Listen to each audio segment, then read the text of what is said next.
Ja. Stadig skänklarna. Släpp fram. Bra! Släpp fram. Jättebra, Elvira. Super. Hela tiden. Lägg ner rumpan och släpp fram. Släpp fram. Upp i lätt sitt. Klappa lite på honom. Och så ödmjuk. Led och släpp.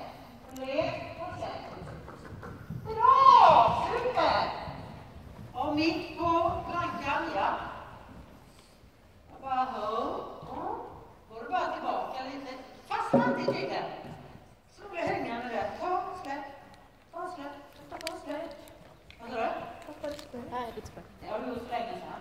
Jag vet. Ja. Kan ta den i trav, det gör ingenting. Han är på sin första riktiga tävling i sitt liv. Många fina väl och många hästar har att titta på. Whoops! Han går fram och tittar lite på den. Ja, killar lite på. Du är lite killa. Precis. Bra. Bra.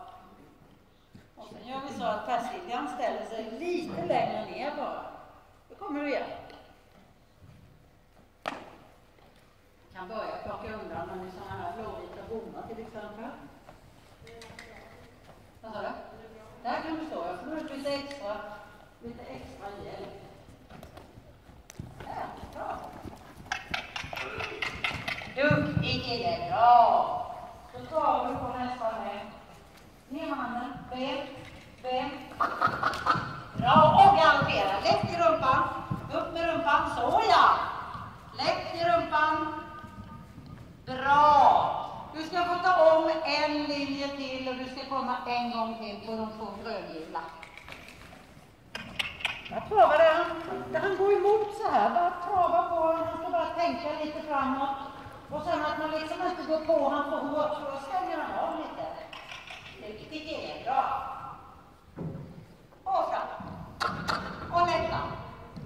Lätta. Duktig boll. Lätt i sitsen.